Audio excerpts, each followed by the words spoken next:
I'd always dreamed of owning my own place, a space that was entirely mine, where every corner reflected my taste, my effort, my journey. After years of saving, sacrificing weekends for extra shifts, and navigating the maze of real estate, I finally signed the papers for a cozy apartment in the heart of the city.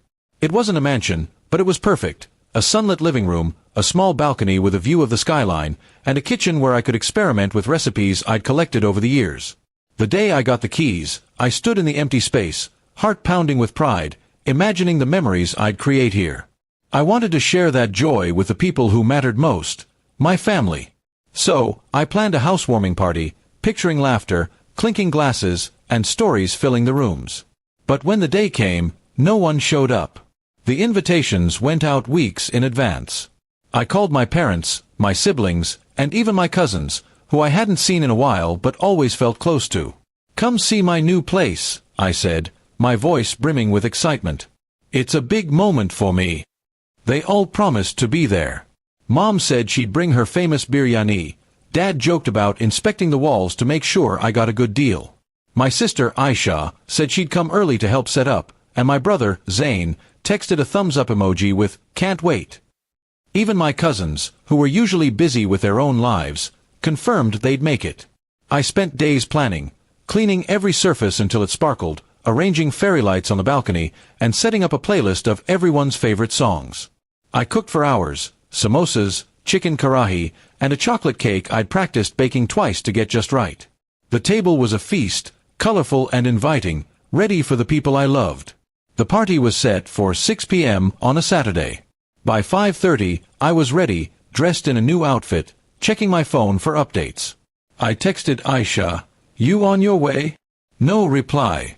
I called Mom, but it went to voicemail. Maybe they're stuck in traffic, I thought. The city's roads were unpredictable.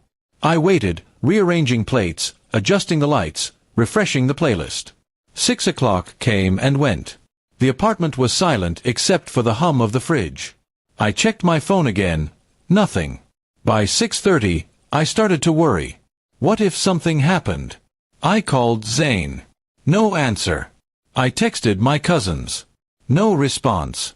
I paced the living room, the smell of food filling the air, now feeling more like a reminder of my anticipation than a promise of celebration. By 7 o'clock, doubt crept in. Maybe they forgot. But how could they? I'd reminded everyone just yesterday. I sat on the couch, staring at the door, willing it to open. The fairy lights twinkled mockingly on the balcony. I tried to stay positive. Maybe they were planning a surprise, all showing up together to make a grand entrance. I laughed at the thought, clinging to it. But 8 o'clock rolled around, and the apartment remained empty. I called Mom again.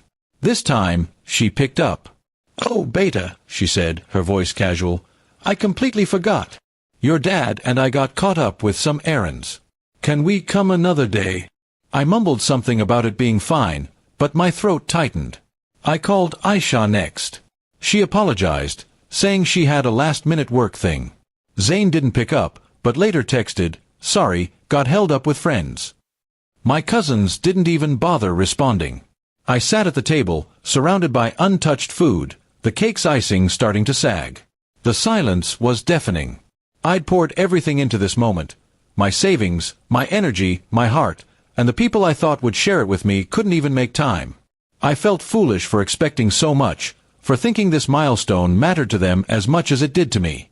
I wondered if I'd misread our closeness, if the years of shared memories, late-night talks with Aisha, Dad's proud hugs, Mom's endless advice, were less significant to them than I'd believed.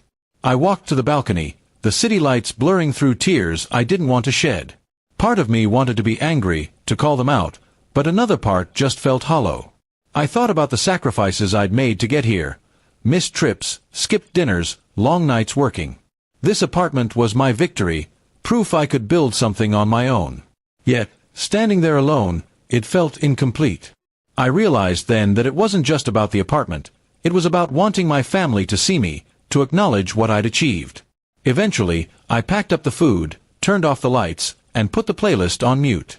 The next day, I got a few half-hearted apologies, promises to visit soon, but they felt empty. I didn't push it. Instead, I started inviting friends over, neighbors, even colleagues. The apartment slowly filled with new laughter, new stories. It wasn't the same, but it was something. I learned to celebrate my victories, even if the people I expected to cheer loudest weren't there. The apartment became my home, not because of who showed up, but because of the life I was building within it.